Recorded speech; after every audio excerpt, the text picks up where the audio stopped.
Hello, folks. Welcome back to my channel. This is the World of TV Shows, and today I have gotten another episode review for you Without a Trace. And this time we'll be continuing on our review of the show by having a little look at the second episode of the first season called Birthday Boy. The episode originally aired on October 3rd, 2002 on CBS. It was directed by David Nutter and written by Hank Steinberg. In this episode, the team is investigating after somebody's son goes missing.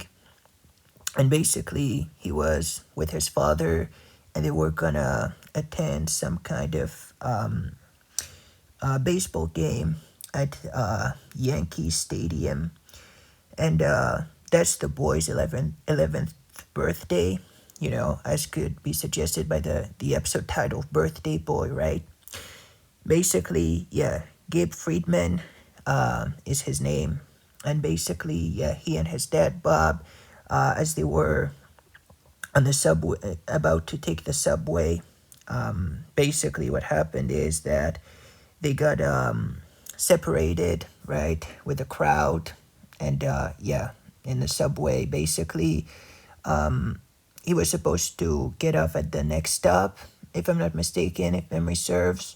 But yeah, he never made it there, and he never arrived at the stadium. So the father, who gets worried, contacts the FBI, and they begin their search for the boy. And as they're searching for him, as they're trying to basically trace his whereabouts, try and understand where he could have gone and why, they discover that there might be something pretty dubious, pretty twisted going on. And I'll let you find out for yourselves, because I'm trying not to spoil the episode too much.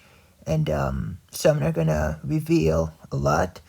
And I'm doing that on purposefully, so that I don't, ruin the experience for first-time watchers, right? First-time viewers. So yeah, that's pretty much how the episode goes on. This is the premise, the main plot. And yeah, basically this boy might have been searching for somebody close to him. And I'll let you find out for yourselves what it is, because I don't want to spoil too much or anything. But maybe, yeah, this whole thing, about him going missing, might actually, covering up for something else. And I'll let you find out for yourselves what it is without further ado, without, without spoiling too much or anything. So I'm trying my level best, to, give you the main concept of the episode without going too much into detail.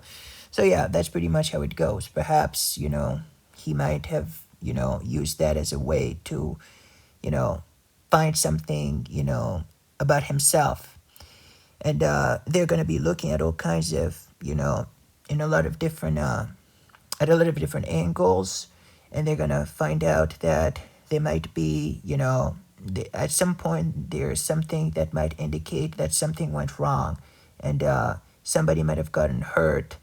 And yeah, it's looking pretty, it keeps getting scarier and scarier and more, riskier and riskier, as this boy might have ended up in a pretty bad place, right?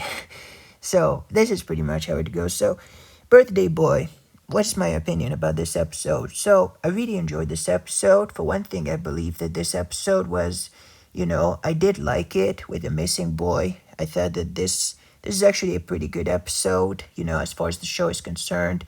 Whenever they're looking for children, there's this sense of dread, more so than with the other episodes when adults go missing, because when the adults go missing, there's a better chance at them being alive. But when a young boy goes missing, you never know exactly what you're in for. So I really enjoyed how, the team is working very hard to try and find this boy, to locate him, to get him back to his father before something goes really bad. So I really enjoyed that. I also thought that the the actors did a pretty awesome job, especially the guest starring one. I'll get there in a minute. But yeah, I really enjoyed how everybody is very, is very invested in what they're doing. And character-wise, the characters are so very good. In the previous episode, we were introduced to them. In this episode, it's more like, you're already set, you know what's happening, you know what this show is about. It's about missing people and the FBI missing unit. Their job is to try and find the missing person before something goes really bad. They're trying their level best to find them alive, and in any try to basically work an angle that would enable them to find the missing person in time, which can be pretty tough at times, but they always step up to the plate and try their level best to really, you know, to find the person who's gone missing, without allowing for too much time to go by, and basically, minimize their chances, that because when a lot of time has gone by, that kind of minimizes their chances of finding the person alive. So I really enjoyed that. Now we have the main actors: Anthony LaPaglia, Poppy Montgomery, Marianne Jean Baptiste, Enrique Marciano, Eric Close. And then we have the guest starring actors. So we have David Paymer, who plays Mr. Friedman, who is the father whose son gone missing. We have Megan, who plays Mrs. Friedman, the wife, right, the mother.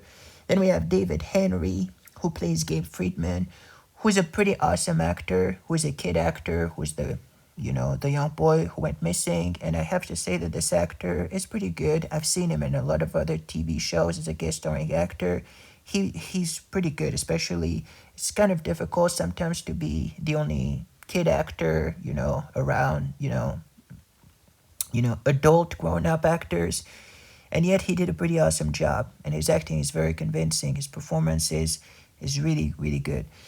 We have Colton James as Leo, Joanna Lipari, social worker, Brad Grunberg plays Port Authority worker, Toshi Toda plays shopkeeper, Fred Pinkert plays witness with violin, Jeff Ricketts plays cyber guy, Adam Pilver plays Dearborn, Carmen Molinari plays Maria Flores, David Rabin plays Lincoln, and Michael Esparza plays Wally.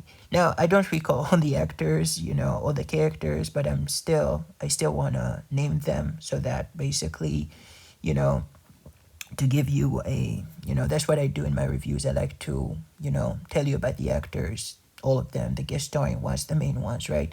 So really enjoyed this episode. In regards to the pacing is pretty good. And it's pretty up until the very end, the final twist when you find out, find the big, you have this big discovery. I did enjoy it, everything about it. I did like the whole subway kind of gone missing, part, because, it's so easy to get lost in the subway these days, especially. And yeah, when one has a child with them, they have to be super careful and watch them at all times in order not to enable for that to happen. So it adds this kind of awareness in a way. I don't know if that was intended or not, but to put this kind of sense of awareness in us so that, yeah, we are watchful of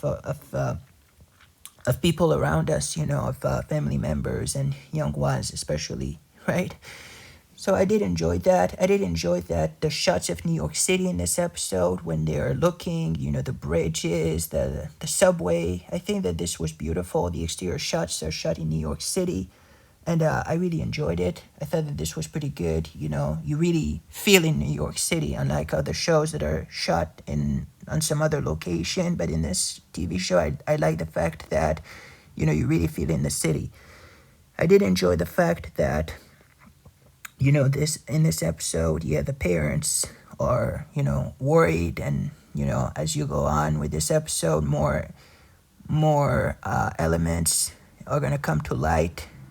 And I did enjoy that as well, because it really makes us, it kind of is one of these episodes that might be simple at first, just somebody gone missing, a child, nothing more. But as you go on with the episode, you realize that there might be more than meet the eye. There's more than that, and you're going to find out more, things as you go on, and these things might mean, that our missing person might, be in a dreadful situation, and it might not be that easy to find them. So I did enjoy this. This sense of dread, this sense of fear as to whether we're going to find them, the FBI is going to find them in time or not, is pretty good, and it adds to the mysterious aspect of the TV show. This thrill, that you get from watching it.